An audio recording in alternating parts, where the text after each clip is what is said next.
Akkam jirtu daawwattoota keenya kabajamoo miiltoo dhugaa irraa oduu amajjii 10 bara 2024 isiniif dhiyeessaa dursa matoota oduu. Loltoonni PP Finxaaleyyii Faannoo waliin ta'uun haleellaa Oromoota Walloo fi naannoo Dharraa irratti raawwataniin lubbuu lammiilee gaaga'aa jiraachuun gabaafame. Waraana bilisummaa Oromoo deeggartu kan jedhuun ajjeechaa fi dararaan ilmaan Oromoo irratti raawwatamu itti fufe. Hawaasni Oromoo baha Oromiyaa irraa waggootaan dura mootummaadhaan godaansifamee godina Bunnoo Baddallee qubsiifame beelaaf affeeramuu maddeen gabaasanii. Waliigaltee wal hubannoo Somaalilaandii fi Itoophiyaan mallatteessan hordofee miidhaaf saaxilamaa akka jiran baqattoonni Oromoo beeksisanii.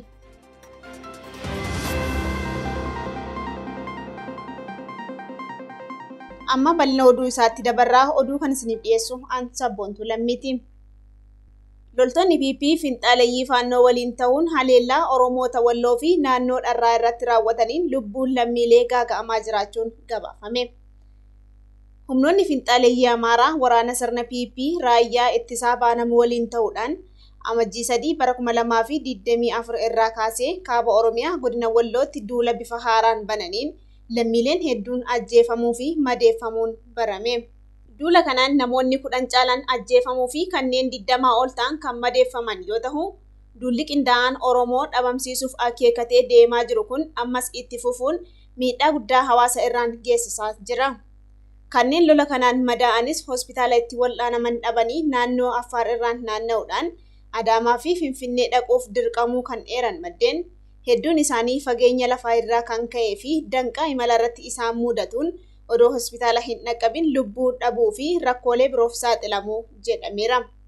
Odeessa walqabatee nu dhaqqabeen amajjii 8 bara 2024 ilmaan Oromoo mana hidhaa Kamisee keessatti badii malee ugguramanii hiraarfaman keessaa dargaggoota 3 halkaniin mana hidhaa keessaa baasuun dhabamsiiseera. Kun kanaan osoo jiru humnoonni Finxaaleyyii Amaaraa Faannoo jechuun of waaman godina Salaalee Ona Dharraa keessatti haleellaa uummata irratti raawwataniin jiraattota qeerraa buqqisuu fi qabeenya isaanii barbadeessutu ibsame. Haleellaa kanaan jiraattonni gandeen Wabeensoo, Kaabii Golchaa, Kooluu Kaarraa, Karramixii Koraa, Goda Caffee, Goda Diimaa, Abbaadoo fi kanneen biroo qeerraa buqqaafamuudhaan magaalota Onichaa keessa faca'anii rakkoof saaxilamuu irratti argamu. Leellistoonni sirna nafxanyaa gartuu PPtiin utubamanii Oromoo irratti duulaa jiran kunneen namoota ukkaamsuun maallaqa gaafataa fi kanneen hin qabne ammoo ajjeesaa fi hiraarsaa jiru jedhu maddeen.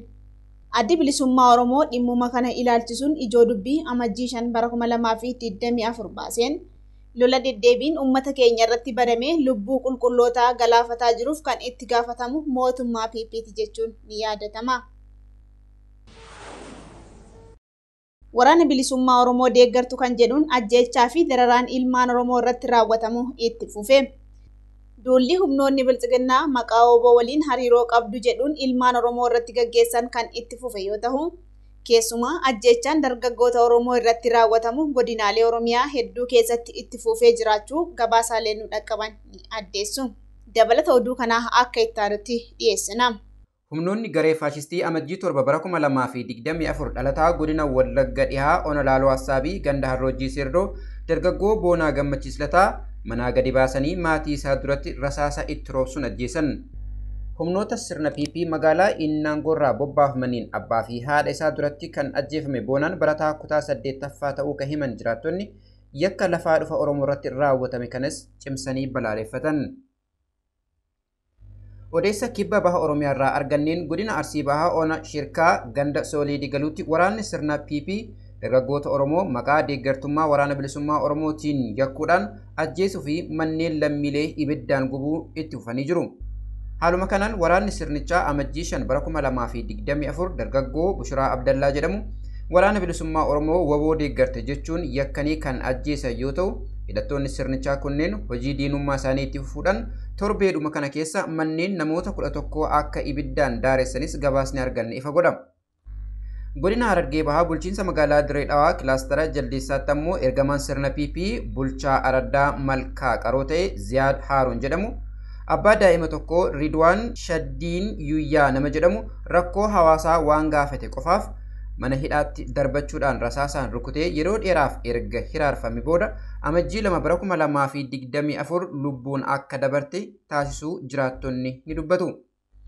Kun kanaan odoo jiru duula hidhaa kibba Oromiyaatti gaggeeffamaa jiruun godina Booranaa ona Taltallee magaalaa Dibbee Gayyaatti dargaggoonni jiraattota magaalattii ta'an Elemaa Goolloo, Kiyyaa Kunniwaariyoo, Urgaa Garboolee Kuyyuu, Jirmoo Dhaddoo Guyyuu fi Kulaa Goollicha Dooyyoo jedhaman badii tokkoon maleetti humnoota gartuu Abiyyi Ahmediin ukkaanfamanii hidhamuun dhagahamee jira. Godina Bunoo Beddellee ona Cawwaaqaa ganda Gabbinaatti ammoo milishoonni sirna PP maqaa waboo waliin qunnamtii qabdu jedhuun lammiilee hidhuu fi hiraarsuun ibsamee jira. Jiraattonni Abdii Gobbee, Sultaan Yuusuf fi Muhammad Hussein jedhaman yakka dharaa kanaan to'annoo jala erga oolfamanii booda reebichi irratti raawwatamee miidhaa qaamaa cimaaf saaxilaman. Ganda Baha Biiftuu keessattis waboo nyaachistu maqaa jedhuun namoota hedduu reebichaan dararaa jiru ka jedhan maddeen. Kana malees dirqamaan oomishni midhaanii milishootaaf oolfamaa jiraachuu addeessan.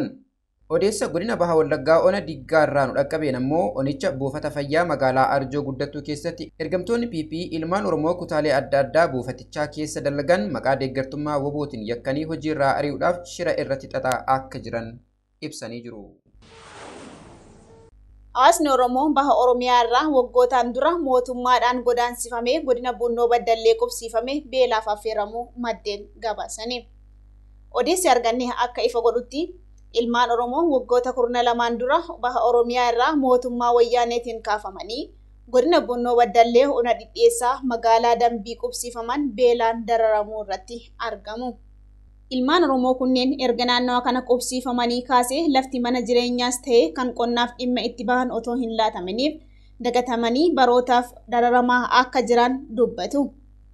Lammiilee rakkoo hamtuu mudatan gargaarsaan dhaqqabuudhaaf tattaaffiin biyya keessaa fi alatti taasifamaa jiruun hamma yoonaatti midhaan kuntaalli 150 fi qarshii 700 fi 86 ol akka gumaachame barame.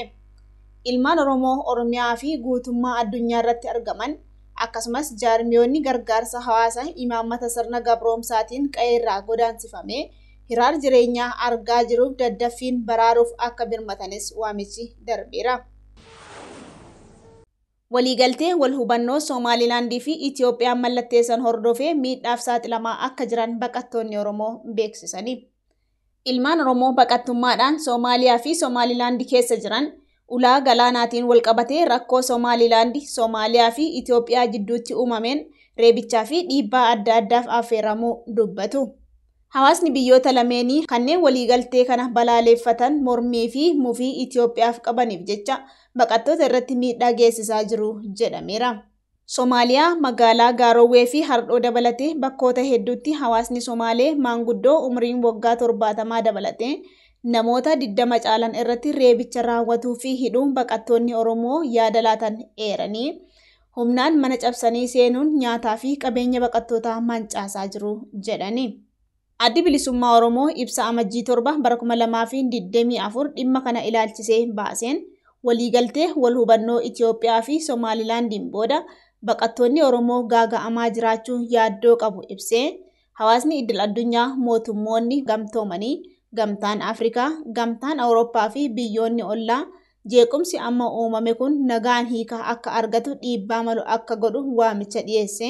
Rakkoon kun yoo hin furamne gaaga'ama siyaasaa fi hawaasummaa bal'aa akka uumu akeekkachiisuun ni yaadatama.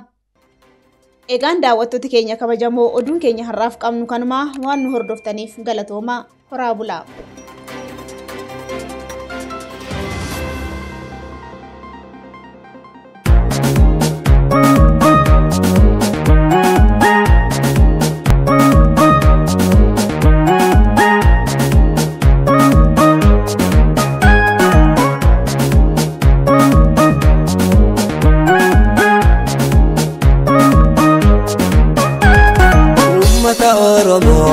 Tursoof wareegee mooraadiin Oromoo dhukaasatiin dhiigee woboolleen cabiyyaa kan diina faccisu dhaabni cunqurfama dhaabaa oona lalisu dhaabni cunqurfama dhaabaa oona lalisu.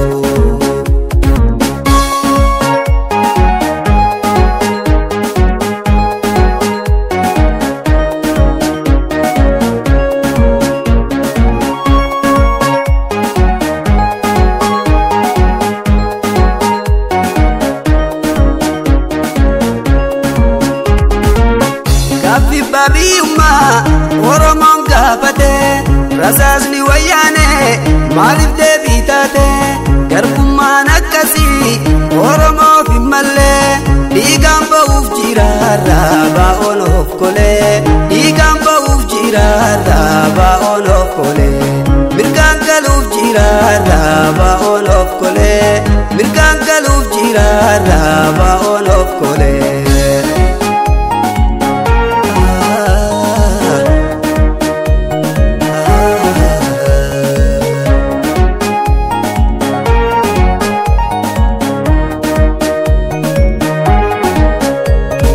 Ummata Oromoo tursa of wareegee mooraa diina Oromoo dhukaasaatiin diigee woboolleen biyyaa kan diina faccisu dhaabni cunqurfama ABO'n lalisu dhaabni cunqurfama ABO'n lalisu.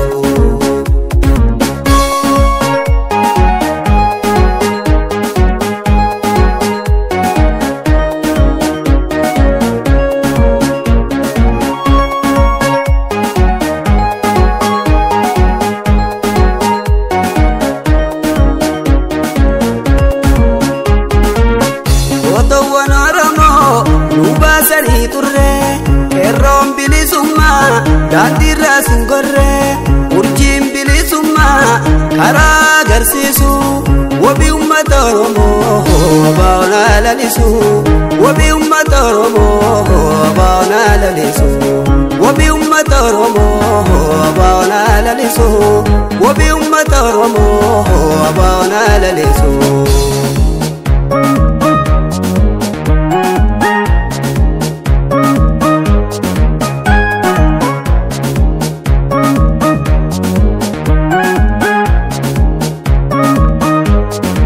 Ummata Oromoo tursa of wareegee mooraa diina Oromoo dhukaasaatiin diigee woboolleen biyyaa kan diina faccisu dhaabni cunqurfama ABO'n lalisu dhaabni cunqurfama ABO'n lalisu.